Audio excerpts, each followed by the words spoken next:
How is it going, everybody? My name is Metals, and this is the first video I've been making in a long time, because, I don't know, I've just been busy, and never really felt like making content. But, Noah's Heart is out.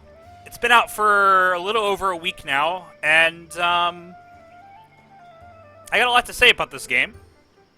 Mostly positive, some negatives, a lot of negatives, but we're not here to talk about that today. Today, we're here to talk about basically a tutorial on all of the main mechanics in Noah's Heart.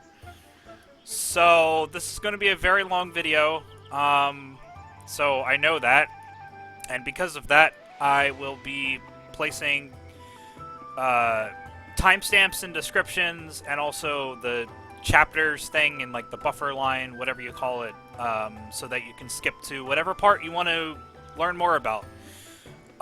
So this is all of the content in the game at level 60, so there might still be features that are unlocked later at higher levels. I will cover those later as I unlock them and learn more about them and everything, depending on like how important they are, I guess. Anyways, if you have any questions or if you're curious about anything else, leave a comment or go on the official Noah's Heart Discord. Again, link in the description. And you can ask questions in there. You can ask me directly or ask anyone in the Discord, and they'll be happy to answer you. Alright. So, with that said, let's get started. And we're going to start with probably the most important mechanic in the game, phantoms. So this is basically the game's gotcha mechanic. If you're familiar with Dragon Raja, this is essentially the ally system, except it is way more prevalent here. So, them trying to take basically a note out of Genshin Impact's book, put a heavy emphasis on these gacha characters called phantoms. And the way that it works is that essentially every phantom has a rarity, a class, and an element. So if we look at Kami over here. The rising sun is a bit dazzling for researchers. Thank you, Kami. You can see over here he's an SSR, and you can see some quick details about him, and he's a Thunder type and a Fighter class. So you can see the element affinities over here.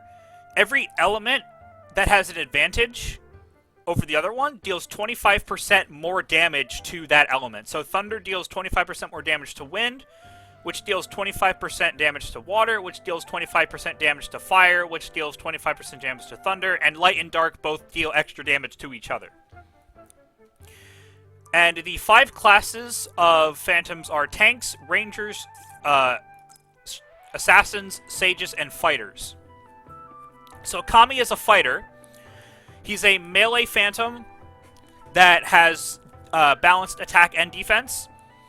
They also have higher rage generation than all the other classes. Rage is the resource they need to use their ultimate ability, basically. So, fighters, if you possess a fighter, I'll show you what that means in a second. They build up their ultimate faster than all of the other classes in the game, with some exceptions. Hey, Morning. We'll get to her later. The rising sun is a bit dazzling for researchers.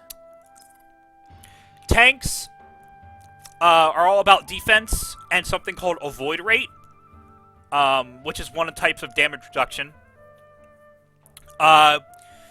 They will grant a shield to all allies when they use their ultimate.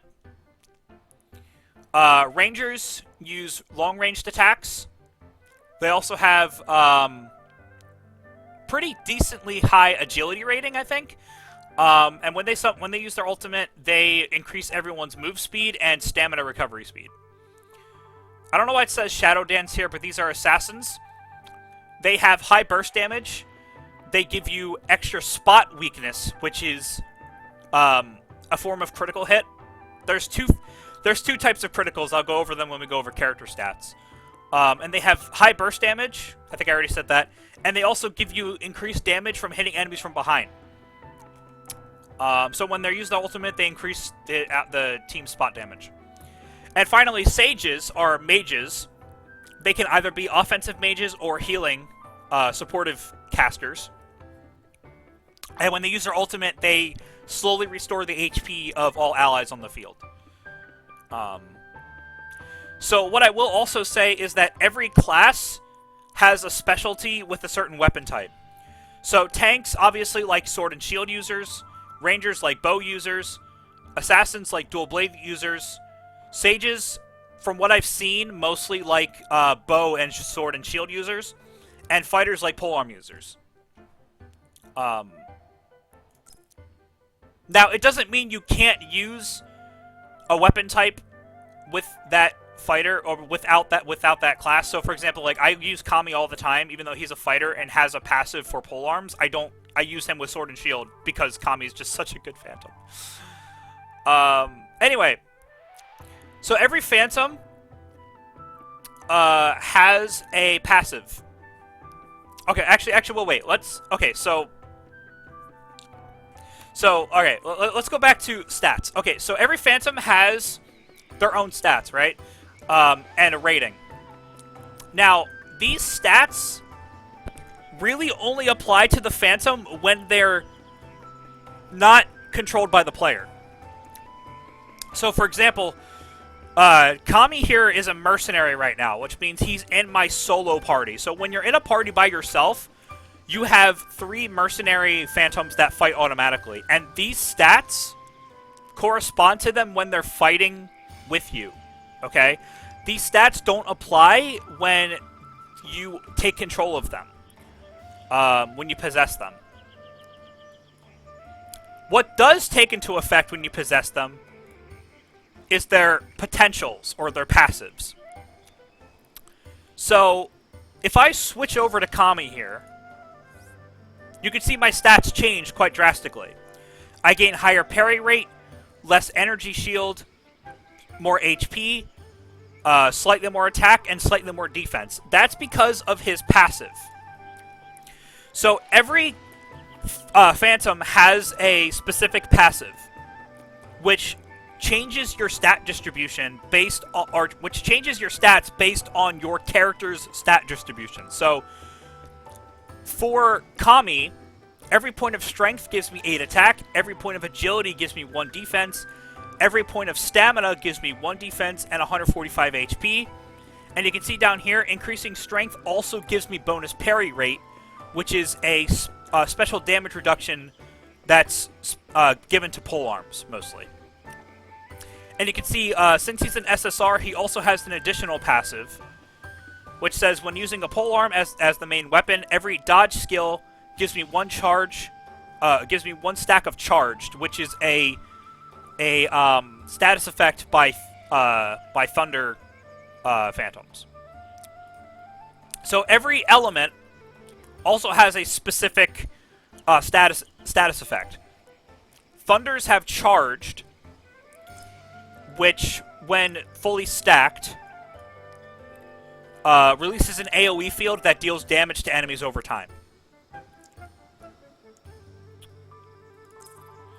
Wind has a poison effect and also a root. So the poison effect, I think it's called erosion, will deal HP percentage over time, and root obviously prevents enemies from moving. The water effect, if I switch over to, let's switch over to Faye here, is called Frosted, and it increases their water damage taken and reduces their movement speed. So it can be really annoying to deal with sometimes. Fire is called Burning, which deals 6% of fire damage per second and also increases their fire damage received. So there's 2 effects. There's burning and flammable for fire.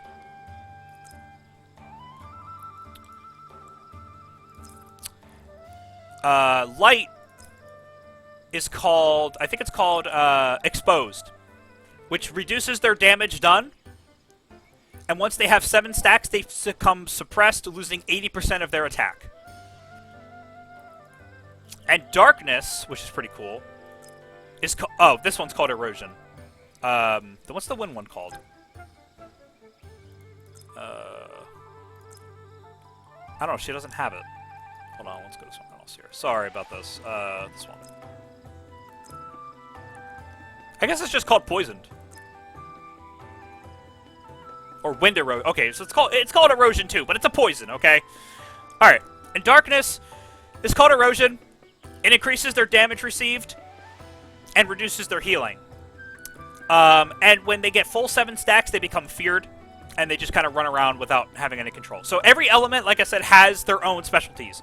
And if you do the element tutorial, it will tell you more about this, okay? So anyway, so every Phantom has a passive. So if I switch over to, let's go to Noah, who's a tank. He's down here. I don't know why he's all the way at the bottom. But you can see what his passive is when I possess him. I gain a whole bunch of avoid rate, I lose parry rate, I gain a crap ton of HP, lose a bunch of attack, and gain a bunch of defense. So, his passive, easier to attract enemies, when, and I also get reduced damage from monsters. Strength gives me 7 attack, 2 defense, agility gives me 2 defense, stamina gives me 160 HP, strength gives me a void rate, and you can see his passive down here. So, SSR Phantoms have a special passive. All of them have a unique passive. So, Vivian here, for example, when you're using a sword and shield, my charged attack has more range and moves faster. Aurea over here gives me a 50% chance to deal extra light damage to an enemy inflicted with Exposed. So in addition to their main passive, they also have what are called 3 potentials. There's an ability potential, which is a passive, a combat potential, which is an active skill, and a strategy potential, which is another passive. You have to unlock them using these essences, which you get from an Infinity Tower. Well, not a rogue-like system, I guess, which is like a 3-day thing. And you can also swap these out with any other Phantoms that you've previously unlocked, but it does cost way too much. So this is mostly a whale thing. Is the only way I can really describe it. They also have rarities as well. So every SSR Phantom, I think, is guaranteed to have at least 1 purple rarity. Yes. So if I look at Kami, his first one gives me 6% strength, and his second one gives me 10% thunder damage increase. And again, these only apply when you possess the Phantom, right? So keep that in mind when you possess the Phantom. So, again, their stats, these stats here, only apply when the Phantom is fighting in your squad. What affects your stats when you possess them is your character's stats and their passives, right? And also their skill level,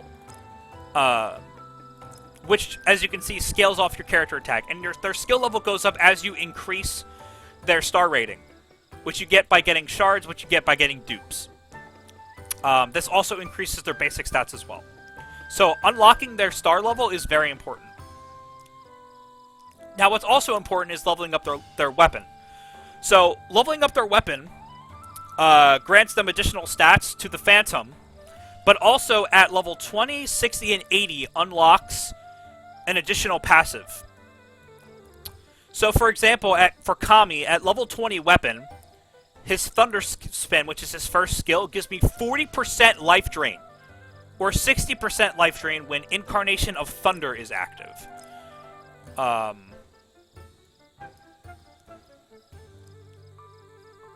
Which is when I think I have a polearm. And I can also follow up Thunder Spin with an additional heavy attack. So if I use this, I can use another heavy attack after it. Which is pretty cool. Pick up that horse feed. So every Phantom has different weapon skills. So if I look at Aurea here, Thanks, Oria. Her level 20 weapon skill, when her barrier exists, you gain an extra, I think it's 10% damage boost. For Vivian, she gets another shockwave. For Sonata, increases her chance to inflict the target with burning. For Noah, my second skill gives the shield to nearby allies and also increases the amount of damage reduction I get. So it's kind of interesting when you look at how in-depth each Phantom builds can get, which is kind of cool.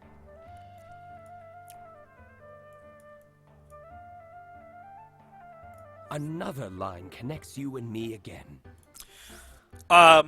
You can also give Phantoms what are called soul packs, which increases their sync level. This increases their base stats when they're possessed, and also increases their skill durations as well. But you need to get them to, I think, 1 star. No, you have to get them to level 50, and then 3 stars, and then I think probably 4 or 5 stars. And it costs more and more of these soul packs, which you can get in a bunch of places. You can also reset this as well. You can also reset weapon levels as well for 100 diamonds. So a lot of this stuff is never permanent. So like for Noah, for example, if I want to get his resources out, 100 diamonds, put them into Aura, get her weapon to 20, and I have a couple of more materials I can get it up higher. You can do that. It is a little too much. Right. Thanks, Noah. So I'm going to possess Noah, because he's a lot of fun. So as I said, every Phantom also has an ultimate or an awakening skill. To build up this awakening skill, you need to generate rage. So that's this orange bar around their portrait up here. And you generate rage by hitting certain attacks with your weapon.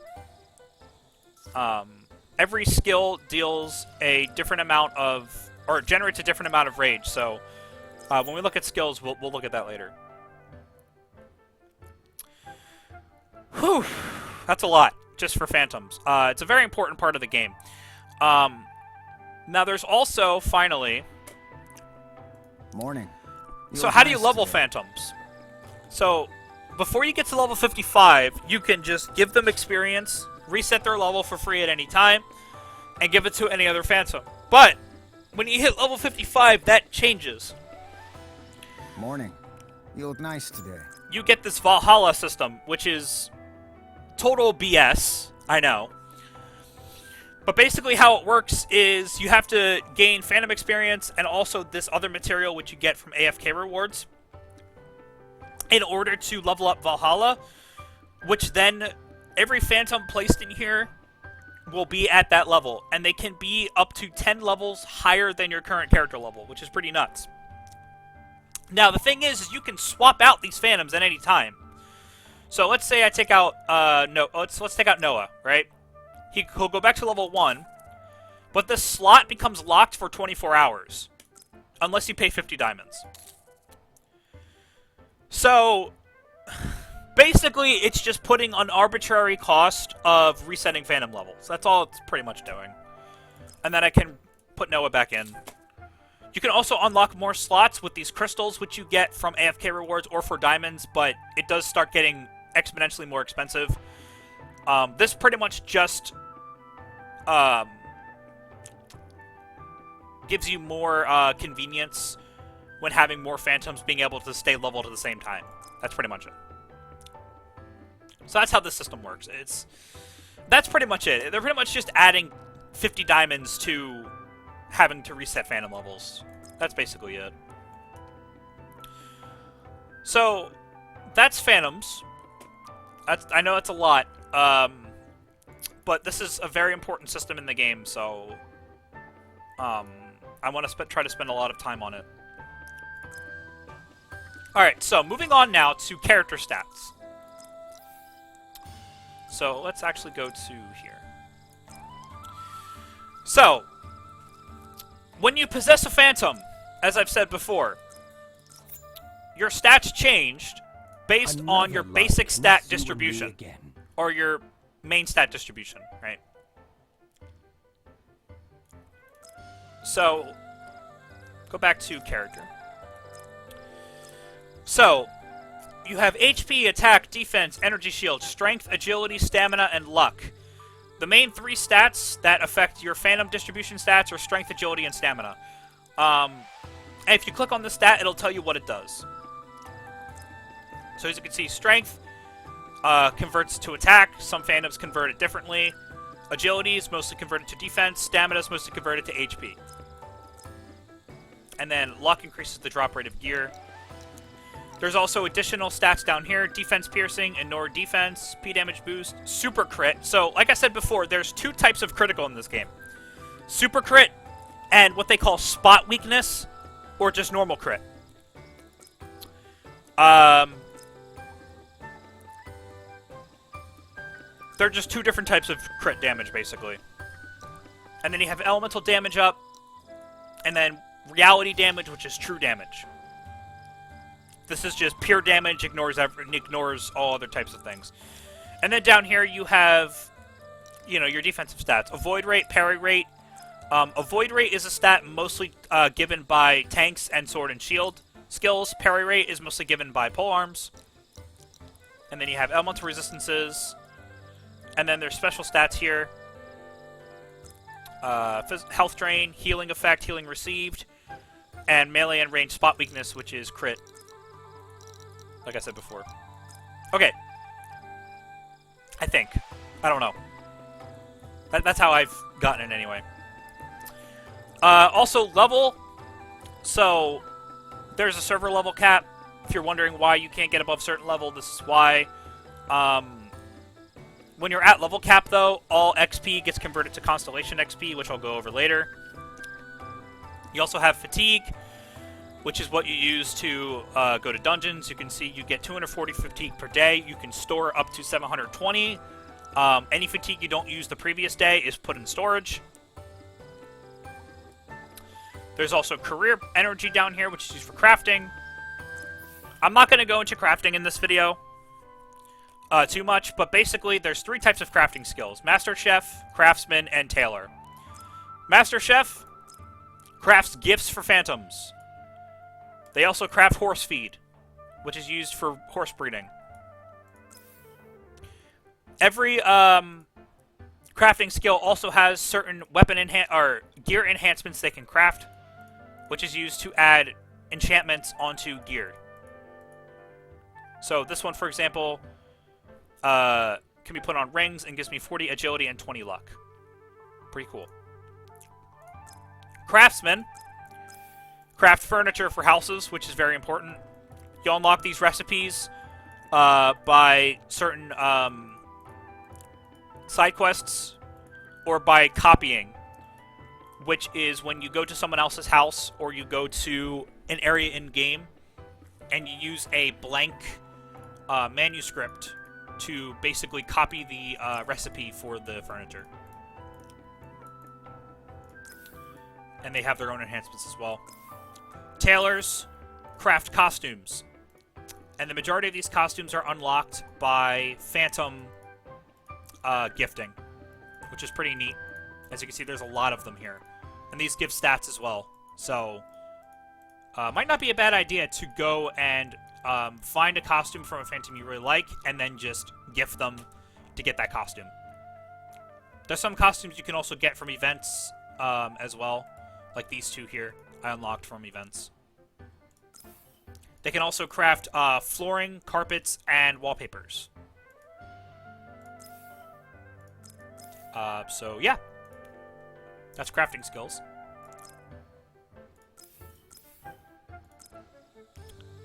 Alright, so that's basically character stats. And the majority of your character stats are going to come from your gear.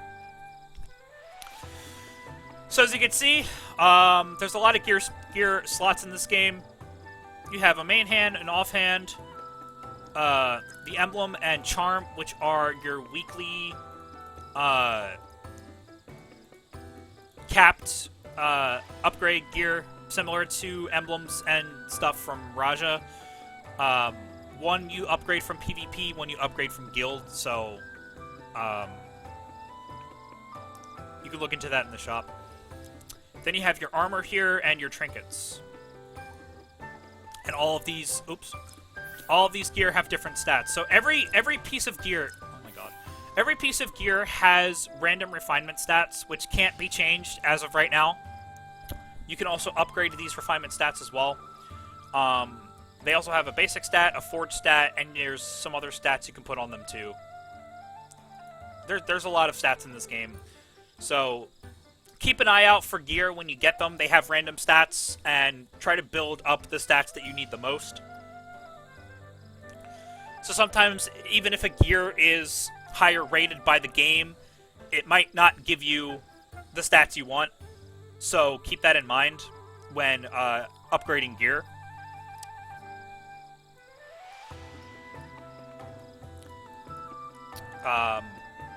Once again, you can see all your stats down here.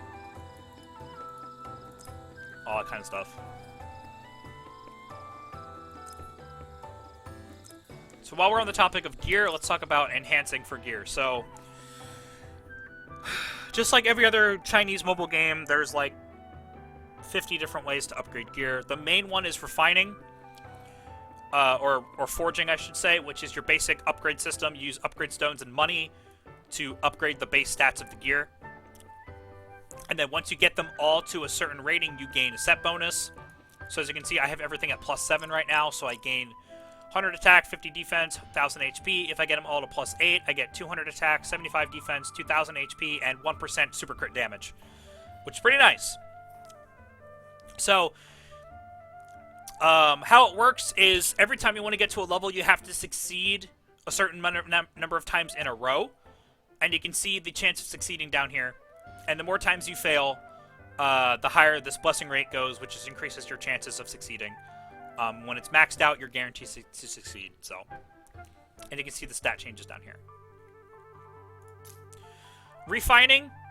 So those random stats on gears that I showed before, you can refine them to get their maximum stats by using these eternal essences, which you get from the market, and you also get from events. You get a lot from events, actually. So you really only want to do this on yellow grade gear, because you can upgrade yellow grade gear to higher levels, and when you do, you get all of these back. Actually, I think when you decompose gear, when you scrap gear, I think you also get all of them back. So don't worry too much about wasting this. The only thing you won't get back is your money. But you'll get your eternal essences back.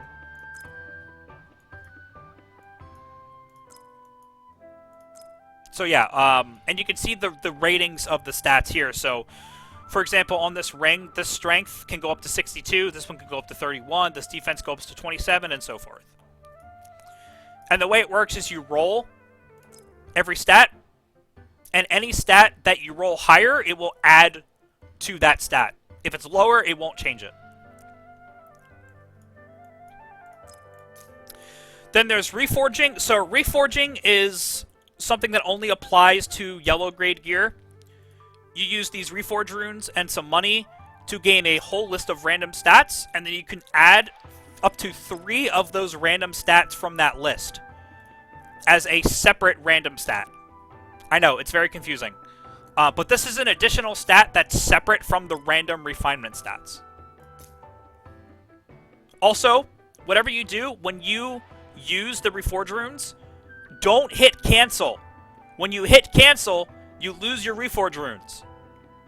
Only hit cancel when you have 3 stats and you don't have anything, and you use it and you don't see anything better.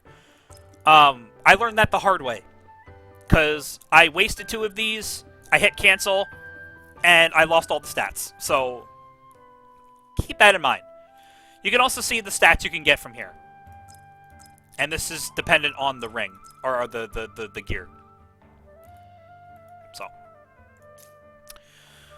So upgrading. Yellow grade gear can be upgraded to higher levels by using drills. You get these drills from Chaos Realm, which is a level 60 endgame dungeon. It's similar to the, what is it, Abyss Tower thing from Honkai, Genshin, Punishing Grey Raven, all those games. As you get higher level, this gets more expensive. The main thing with these is that there's a weekly cap of how many you can buy a week. So if I go to here, You can see I can only buy 10 of the crystal drills per week, 20 of the cloud drills per week, and 10 of the rock drills per week. So yeah. I'll go into Chaos Realm later, maybe. You can also upgrade, like I said, you can upgrade the Charm and the Emblem. You use these runes here, which you get from... the Emblem you get from Guild, you get up to 20 a week. The Charm you get from PvP, which again, you can get up to 20 a week. So, always try to get this every week. Max it out every week. It's not very hard. Just do your Guild dailies, do your PvP weeklies, and you'll be able to get all 20 of this every week very quickly.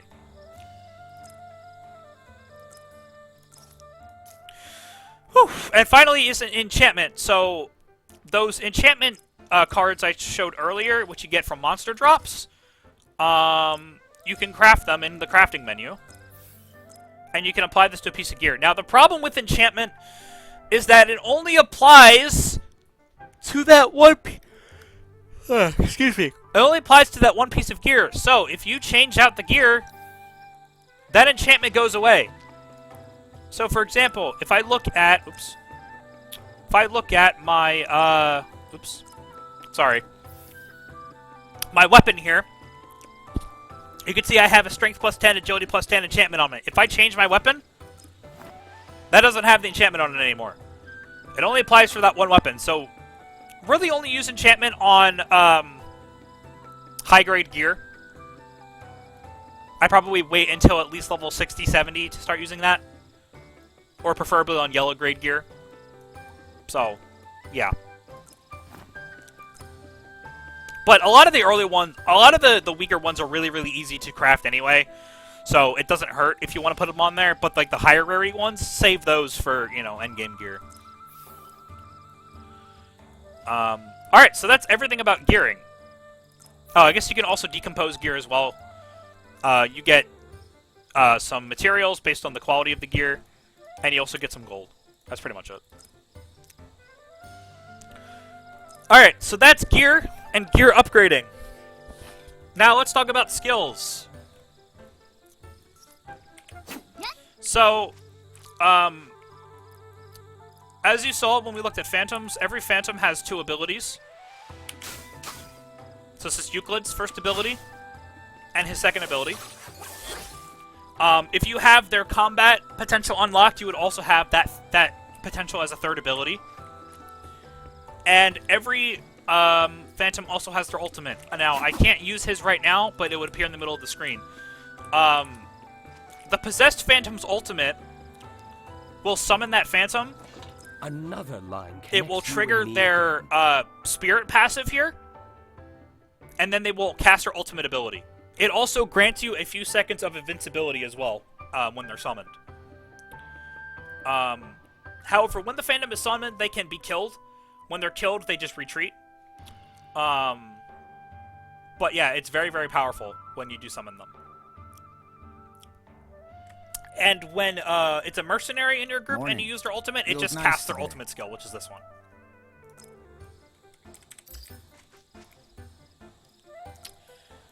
So,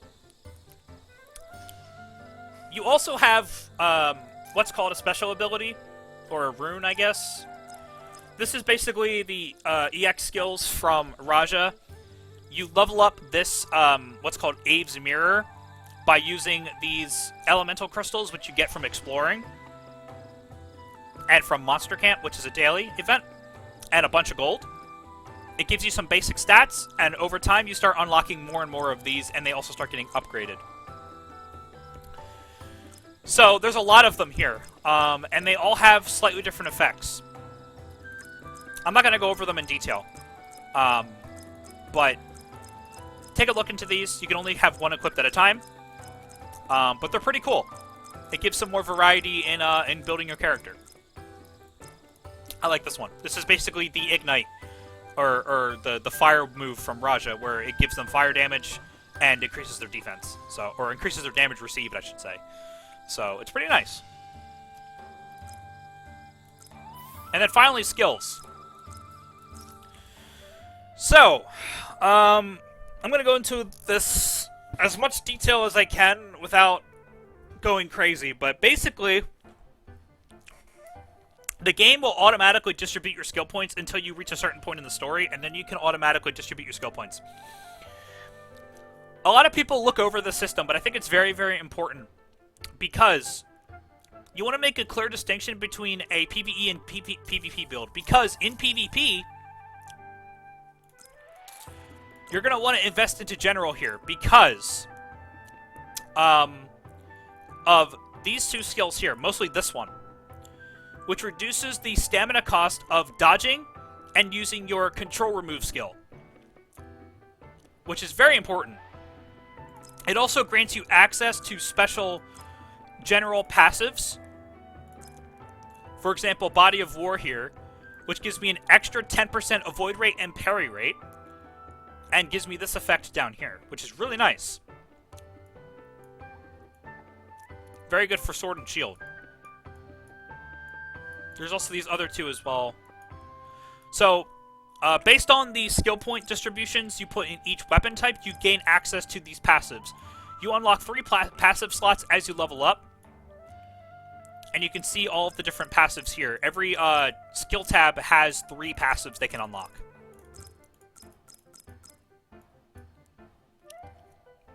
So. Now, if we look at Sword and Shield skills here, you have the basic skills, which unlock your basic moves, and then you have the upgradable skills, which increase your damage or add additional effects to certain attacks. So for Sword and Shield, I have Heavy Attack Enhance, which increases damage by my heavy attack, knock up, and block counterattack. Assault Enhance, Light Attack Enhance, Dash, which at level 5 and level 10, I gain additional charges of it. This is an increase to my charge attack, and an increase to my damage of my jumping attacks, mid-air attacks.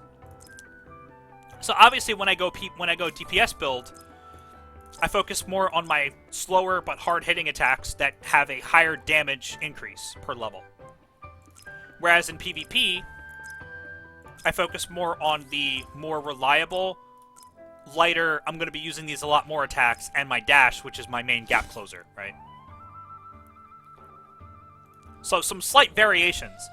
And you get skill points by leveling, and you also get some skill points from the PvP shop as well, which I showed off earlier, which is, where is it? Arena Store, here it is. So, you can buy these pretty quickly.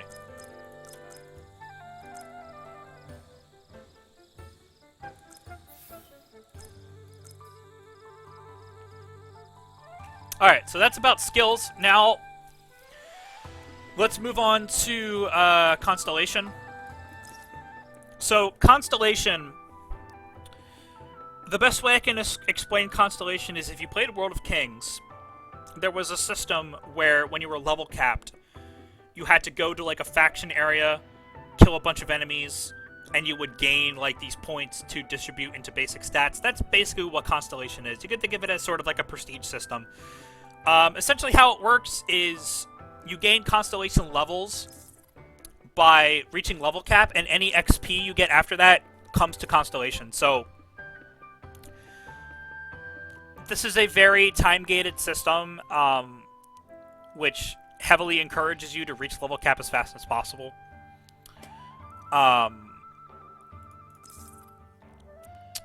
So when you level up your Constellation, you gain additional basic stats over here. It also is a prerequisite to unlock these constellations. Now, you unlock these constellations by investing into personality points, which you have to use these keys for. 2 ways you unlock these keys. 1, from Chaos Realm. You can buy 15 a week. I don't recommend it right now, in the early stages of Chaos Realm. Or you can unlock them from Fate, which is a side story type system, basically, where you can unlock some free stuff. Like a free character here, some polls, an avatar, titles. by completing this side story and also by farming these event stages. So yeah, this is a very important system that gives a lot of stats, but is more of an endgame thing, and a lot of people don't fully understand how this works yet. But when you unlock a constellation, you gain access to these nodes, which you spend more keys on to unlock additional basic stats, and the type of constellation that it is determines what types of stats are mostly inside that constellation. So this is a support, so I'm going to get mostly HP stats. This is an attack one, so it gives me mostly attack stats. And defense ones gives you mostly defense stats. Or I guess higher defense stats, I should say.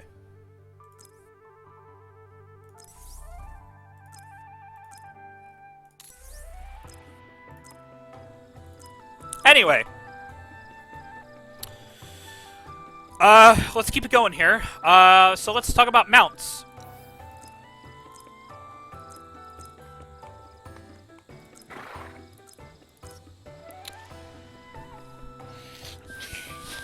So, something very important in this game. Mounts give stats. As you can see over here. This horse gives me HP, attack, defense, and agility. The fourth stat they give depends on their bloodline. So as you can see, these tier 3 horses I breeded down here are mostly the, I think it's called the black or shadow bloodline. So they give defense piercing. This one is a amber bloodline, which gives me agility. So the idea with horses, you can activate one of them to give you stats. To upgrade their stats, you use horse fodder, which you gain, as you saw earlier, from cutting grass. But you only get a certain amount per day. So if I keep cutting grass here, you can see it says grass has reached drop limit. So how do you get more? They can show up in here. You can buy them in certain event stores. Certain events might give them out. Like I think one of the current events right now gives them out.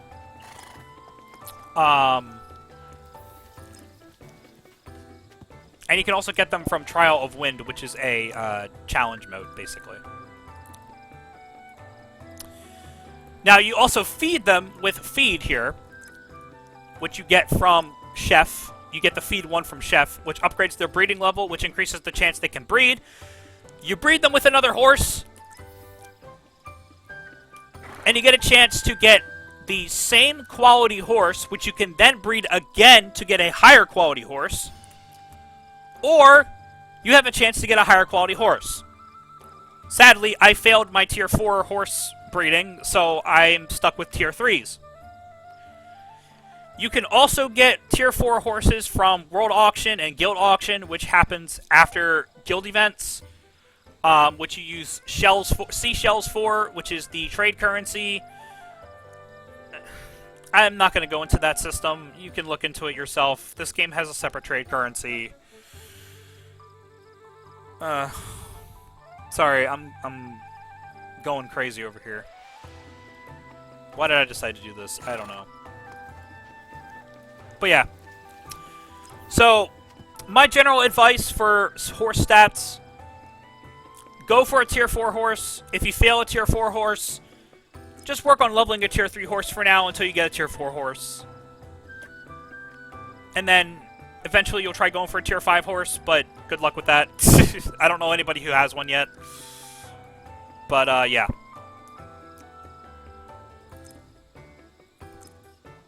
So that's horses. You find horses in certain spots on the map. If you look at wild horses here, you can see all the spots on the map you can get horses at.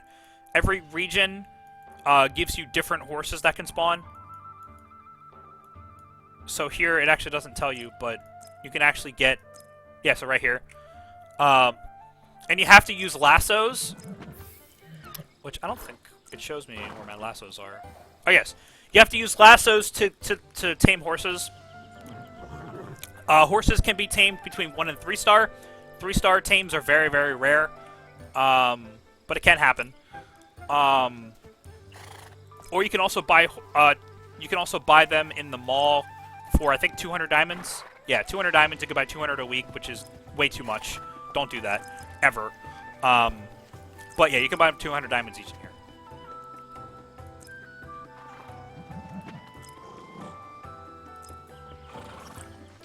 So keep breeding horses. Make sure you get better stats. The higher tier horses also go faster, of course. There's other mounts you can unlock too that are just mostly cosmetic. I don't think they give any stats, but I could be wrong about that.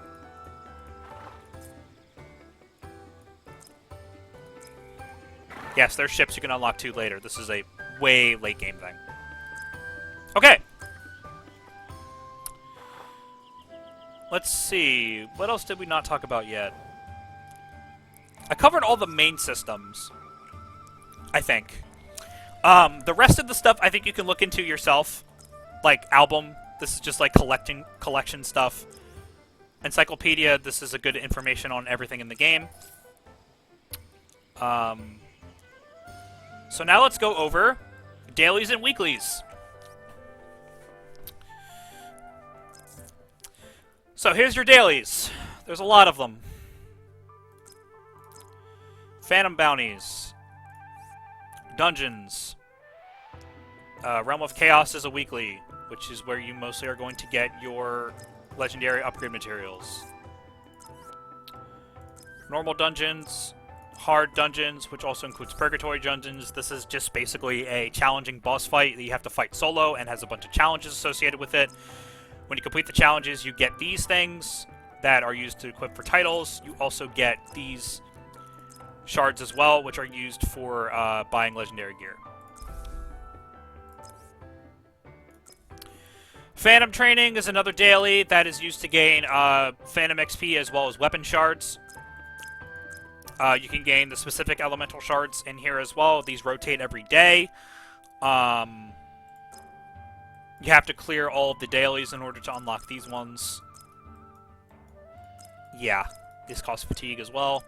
All of this stuff costs fatigue, by the way, except for these two. PvP. So there's a bunch of PvP. Honor Arena is a 1v1.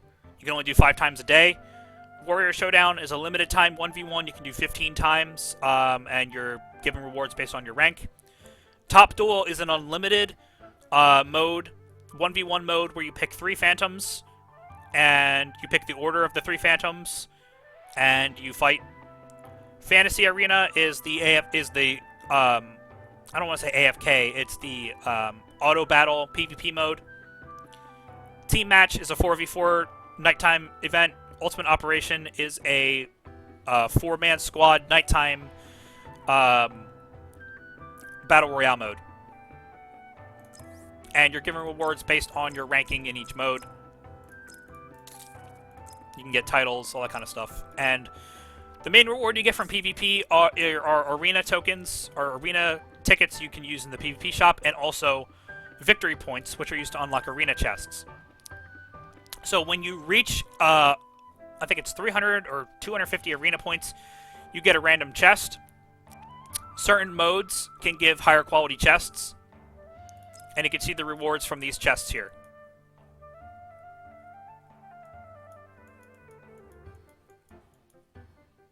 So if I open these chests, this chest here, I got this one, this one. They take a certain amount of time to unlock, or you can unlock them immediately with diamonds. I don't recommend it, unless you're playing PvP all the time. So yeah, 300 victory points it takes. And you can get victory points very quickly by completing dailies on PvP. So for Honor Arena, 1 win, 3 win, 5 matches. Top Duel, 1 battle, 1 win, 2 wins, that kind of stuff.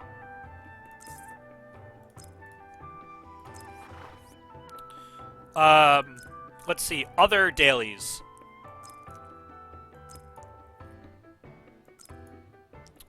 Camp chests. So monster camps are used to unlock specific elemental crystals, which are used in Abe's Mirror. You can find these on the map. And rare monsters is another daily, so you can do this 3 times a day. Rare monsters is another form of daily you can do 3 times a day. These unlock enchantment cards for a specific piece of gear. So you got to look around the map for those. So for this one down here, it gives me offhand cards. This one gives me main hand cards. And they also give you some gear and upgrade materials as well. Same with the monster camps.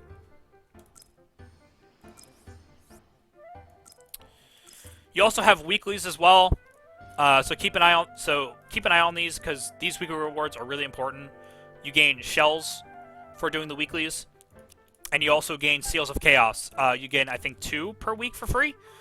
Seals of Chaos are used in Chaos Realm. When you're done for the week, when you can't get any further, you can use this to get all the rewards up to your current level, and you'll gain these top duel points, which you can use to exchange for permanent buffs that you can reset freely at any time. That's just going to help you climb higher the next week.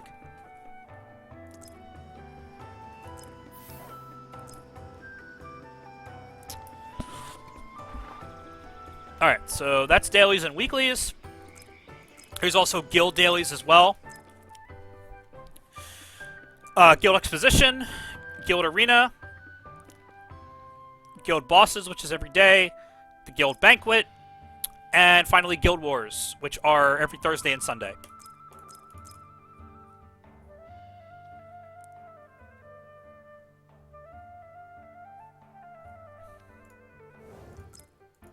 Bunch of guild stuff in here. I'm not really going to go through this, but yeah.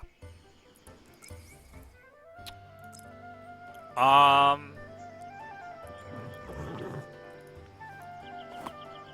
guess what I'll do right now.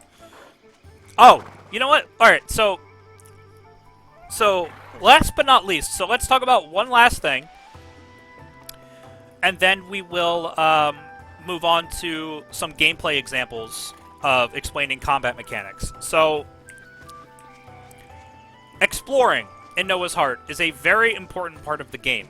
It is something you can do when you're out of fatigue for the day, and it also unlocks a lot of elemental energy, which you use to upgrade Abe's Mirror, and it also gives you a ton of diamonds, as well as Phantom Crystal Shards, which you use to summon phantoms of that rarity. So, the exploring activities are as follows. Realm Exploration, which you unlock, I think, at level 59, which is basically going through a dungeon you've previously cleared to find some extra explore spots. Teleport spots, treasure chests, Matrixiums, which are basically little riddle challenges, and sceneries, which are pictures. Complete a certain number of these, you gain XP, which you can use to claim rewards in that particular region. Every level gives you 10 random elemental crystals, and every 5 levels gives you some diamonds. Additionally, you also gain Adventure XP, which increases your Adventure level. Every Adventure level, you gain a small amount of diamonds, some more elemental crystals, some prestige, which is used to upgrade your careers. When you upgrade your crafting skills, you need a certain amount of certain fame points, which are unlocked from different activities. And at certain adventure levels, you unlock better versions of the grappling hook, which is this thing, which lets you grapple onto higher up areas. It increases the range of the grappling hook, basically.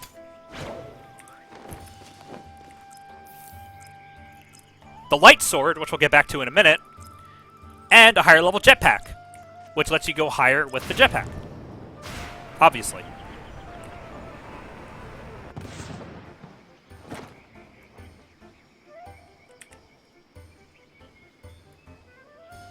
Now, the light sword is the most important aspect of exploring.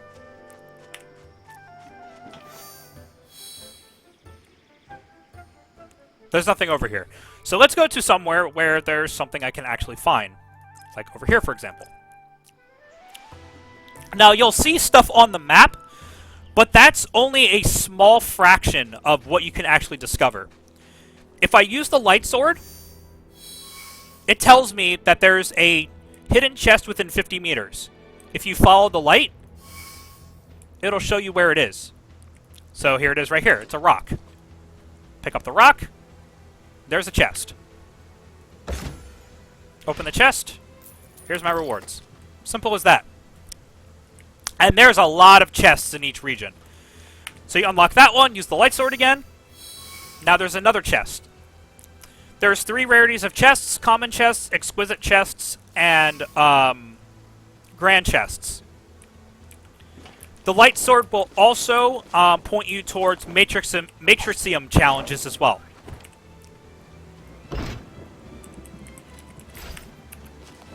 So you're going to be doing this a lot. So whenever you go to a new region, or new area in a region, spend some time either during that or after you clear that story quest, and just start collecting stuff. Get treasure chests, unlock Matrixiums. This little dude will come out when he tells you there's a Matrixium nearby or there's a photo spot nearby, so he just came out because he says, hey, there's a photo spot nearby, so I'm going to follow him. And here's how you find photo spots. Take a picture, unlock it in the album, go to the album, unlock it, get some diamonds. Easy.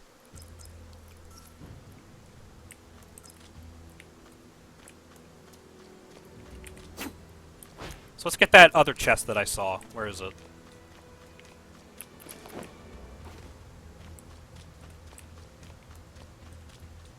Oh, is it hidden in here? No. Is it over here?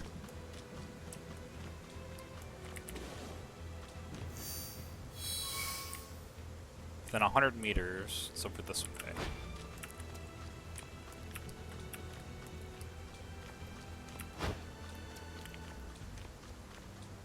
Oh, there it is. It's up there. I'm just gonna use the jetpack really quickly.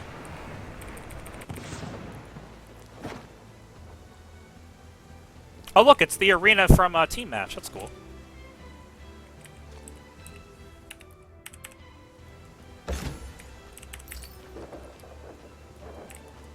Anyways, yeah.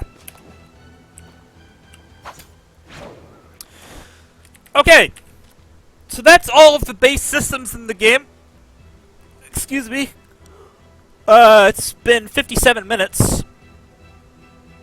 So now what we're going to do is... let's do a dungeon. And we're going to do a dungeon, and I'm going to show off a little bit of how the combat works and some of the combat mechanics you need to keep in mind when playing the game. So, we're going to do a... we'll do Shrine of Snow hard. So you can see the recommended character rating, as well as the rewards here. So this costs 45 fatigue, but that's fine. Now, you're going to pick your Phantom Squad. Ideally, you want to pick a Phantom that has a very strong possession. You don't usually want to pick a Phantom that is fully maxed out, which is a lot of these blue ones and Euclid, which you get maxed out from the event. Because their Phantom stats are so high that they actually can deal more damage while they're in your mercenary squad. So instead, try to pick a Phantom that has very high utility and very strong abilities. And also gives you the stats you want. So for me, it's Kami. It's my honor to help you. Because I unlocked his 6% strength passive. And I also have his level 20 weapon skill, which gives this ability, like I said,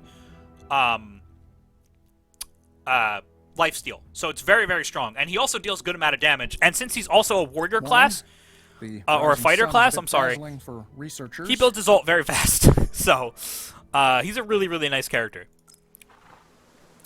So then you try to build your team based on the level that you're going into, or I guess your possession. So Euclid, for example, is just really strong right now because, you know, he's maxed out 6-star he has a very high score. He does a lot of DPS, so I put him in the group. So that 2 Thunder, so they synergize well off each other. And then just kind of pick, you know, whatever else you might need for the dungeon. So you can sort them by their rating. So as you can see, these blue rarities, which are maxed out, are actually stronger than these SSRs down here. These ones are at level 1, so they're not in Valhalla right now, so I don't care. So let's pick, for example, how about we pick these 2? Fighting. Get it done quick. Actually, you know what? No. Let's do this. Get a little more variety in the group. So Martel and Philo. They're not exactly the strongest, but they get the job done. So again, keep an eye on their stats, their abilities that they can use while they're fighting by themselves, and also their class as well, which kind of gives you their characteristics. Actually, you know what? How about this? Let's go fire. I will go all out. Well, actually, wait, what do we need for this dungeon? I wasn't paying attention. I think it's a water-based dungeon, so... Yeah, okay, so you can see down here, so we want wind. So yeah, let's go with the wind, guys. Battle. Feel the desert storm. So generally, it's a good idea, and again, this entirely bases off the content you're doing, to have 2 and 2 of each element. So I like to have 2 element of the element that, of like a neutral element, so in this case, thunder, and then 2 of the element that's strong in that dungeon. But again, it entirely doesn't, it entirely is up to you how you want to build your team. In certain content, you want to go with teams with a single element. Or you might want to go with a team with all mixed elements, but generally you want to try to at least have at least 1 mercenary that has the same element as the Phantom you're possessing to easier proc their status effect. Which is why I really like Euclid with Kami.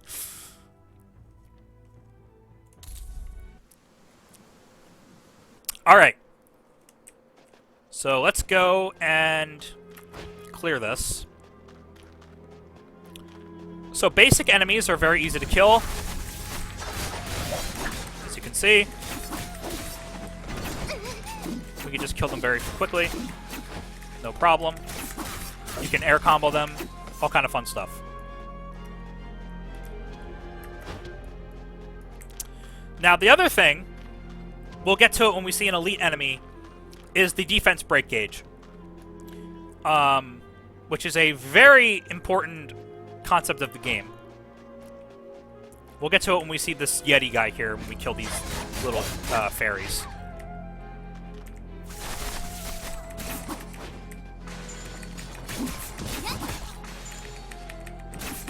So there's not Euclid, Kami's ultimate.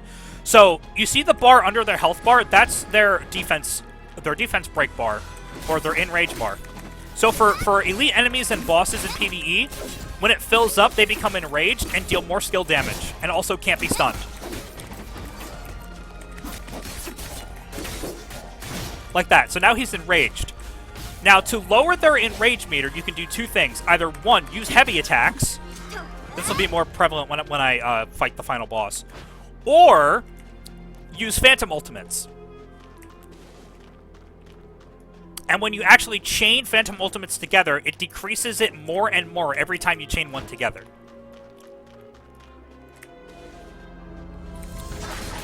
Now in PvP, that enrage meter turns into a stun gauge. And I'll show you what that means when I do a PvP match after this dungeon. I'll show you a little bit of what PvP looks like. So I'm actually saving their ultimates right now for the boss, for the final boss. So I'm not going to use them right now. But it's usually not a bad idea to use your possessed Phantom's ultimate, because you can build it up very quickly. Oh, am I bugged again? Oh, I think I'm bugged. Oh, no, we're good. We're good. For a second, I thought I was bugged and blocking, and I was only able to walk, which has happened before in this dungeon.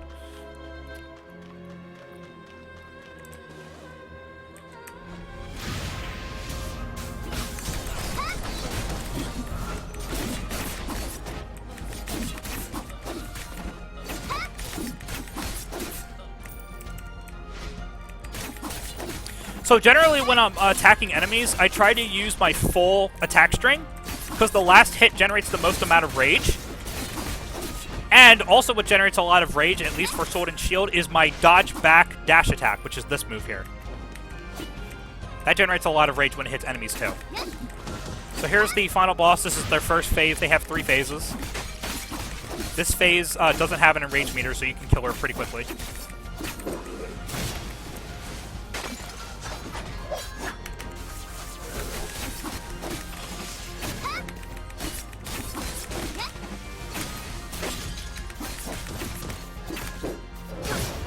Okay, so now she's going to go to phase 2.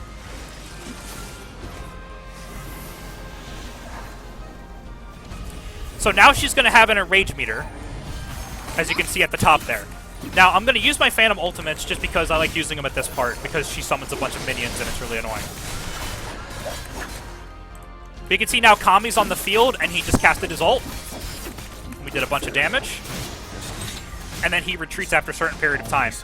But as you can see how much rage I built up with him already over here because of his fighter passive.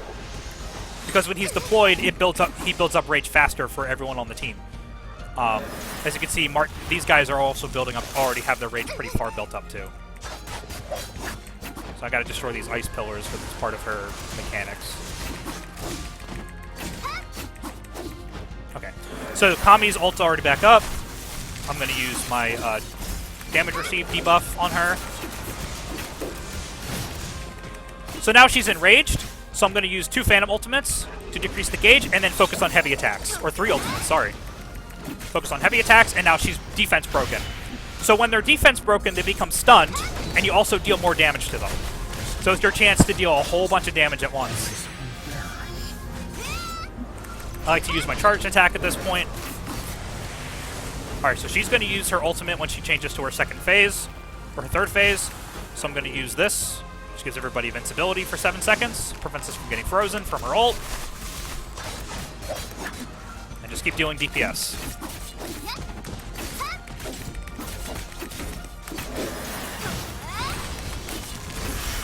Just going to use ultimates as they pop up. Again, since Kami is out, they're going to build their ults faster. Really nice. She's enraged again.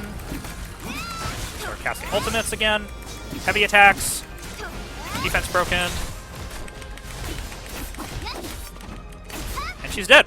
There you go. And there's the loot. Pretty crappy loot, but it's fine. Always unfair. And there you go. Oh, nice.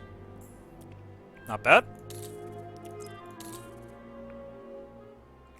So you get all the rewards at the end of a dungeon when you finish it. So just make sure to pick everything up. And I'm just going to auto-decompose a bunch of this stuff because it's all pretty crappy. Here we go. So that's a basic dungeon. So that's the enrage and the defense break mechanic. Now, it's different in PvP because you can't get enraged in PvP. Instead, you get defense broken. And when that happens, you're basically dead. No, but what happens is you take more damage and you can't use your CC removal skill, and you also can't block if you're using Sword and Shield. So let's look at PvP. Morning. The rising sun is a bit dazzling. So for in PvP, researchers. I like to use these 3 characters here. I like to use Kami sometimes too. Morning. You look nice today. But I'm going to use Aurea because she's really fun in PvP. So she's a sage.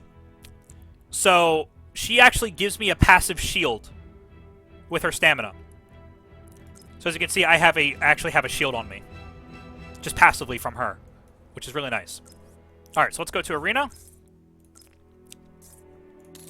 and let's hopefully not face a bot. No, it's an actual player. Okay, you get bots if you can't find a match sometimes, or in the lower ranks. But when you get higher ranks, you don't see bots. So you can see the meter above his health gauge. Stats are somewhat equalized in PvP. Okay, so he just used his CC seal, so he's vulnerable now. So he can't escape from my combo. So now he's defense broken, so now he can't do anything. And that's PvP. Yeah, so this is a mechanic a lot of people are complaining about in the game right now. It's way too easy to get stun locked like that. So the idea in PvP is to try to use your dodge skills effectively, which is why I was saying earlier, upgrading this is very important. Because you also need stamina to use your combo break, your CC break, right? So, so knowing when to use it is very important. So as you can see, that guy used it immediately. I baited it out, and I was able to combo him fully without him being able to do anything.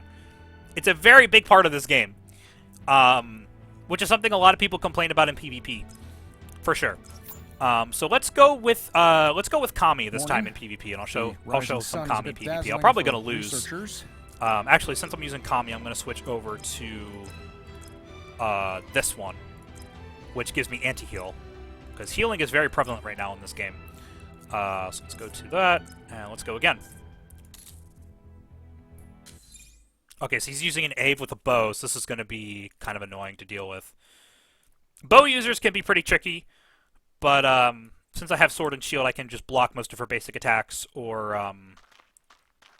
use my use my dash skill when I'm close enough to her, like that.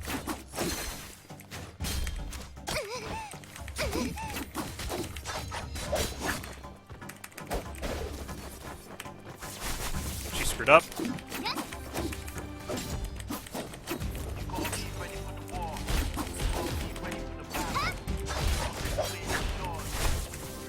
Very nice. So, as you can see, I got a chest from that, and I got a rank up reward. So if I go to my PvP chests here, you can see I got a blue chest, which is that one. Pretty nice. Okay, so the thing about PvP, stats are quote-unquote balanced. What we do know is balanced. Character stats are balanced. Character level is balanced. Phantom stats are balanced. Phantom stars are balanced if they're higher than 3-star. They are demoted back to 3-star. However, what's not balanced The rising sun is a bit dazzling for is their potentials and their weapon passives, as far as I'm aware. So, even though his Kami's stats are quote-unquote balanced in PvP, I still get access to his level 20 skill, which gives me the lifesteal, the extra attack, and yeah, the extra attack. With Aurea, I'll still get her extra skill of the barrier giving me more damage.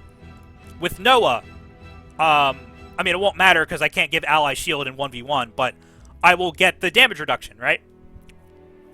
So, and the potentials also, as far as I'm aware, the unlocked potentials will stay.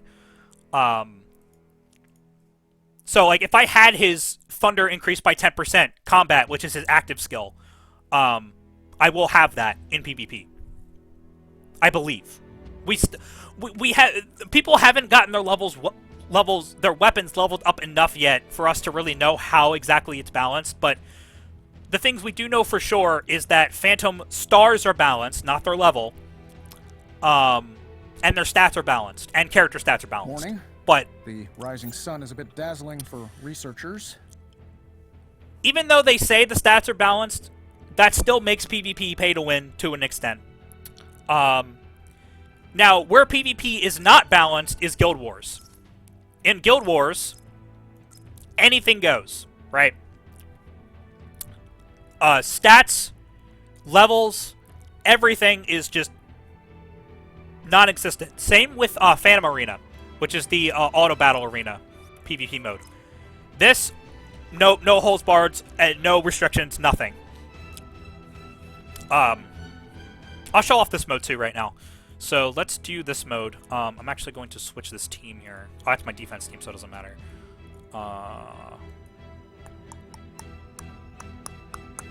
Switch to this. We'll fight this guy here. Ready. Enjoy an amazing explosion! Fighting. I'm best at it. Alright, so we'll try this team. Actually, no, let's do this. Bullets loaded. Target already in range. Alright, we'll try this team. So this is the Fantasy Arena, as it's called. It's the automatic mode. The auto battle mode, basically. Oh, my Moses just got deleted. That sucks. So you can't control this. There's certain phantoms that are very meta in this mode, like Moses, and Euclid, Noah, Ardian. Just giving some examples. Oh, this is really bad now. Might actually lose this. I shouldn't have put Moses in there.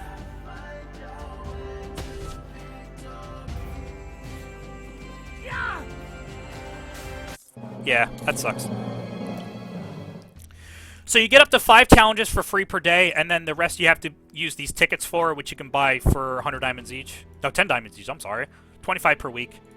So 250 diamonds if you want to do more. There's an event to do a whole bunch of these right now, so it might not be a bad idea. Alright, so I'm going to get rid of this Moses here, I think.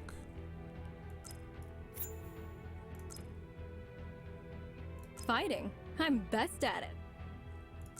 Battle. Oh wait, let's put in It's Kami. my What are we honor doing? to a help you. lucrative business. Alright, let's do this. Let's see how this goes. Hopefully this goes a little better. You can see the stats down here of your team as well. So that guy just got deleted.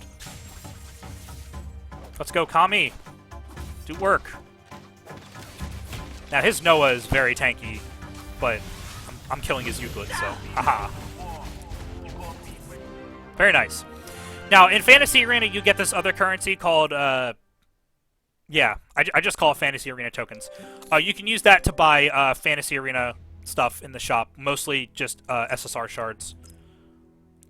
Or SSR crystal shards, I should say. Yeah, so right here. You can buy Sabas shards, huge shards, Hippocrates shards, and these two. So I can get 12 right now. How many do I need to actually... I need 15. So I'm close to being able to summon a... Actually, no, I'm not. Sorry. I need 60, not 50.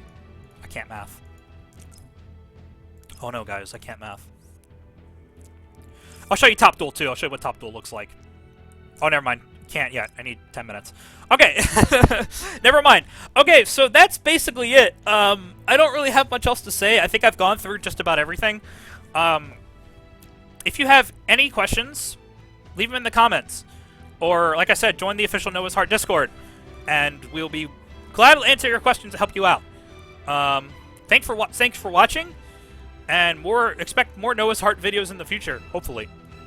But yeah, that's it. Let's do a little dance, or a wave. Sure, there we go.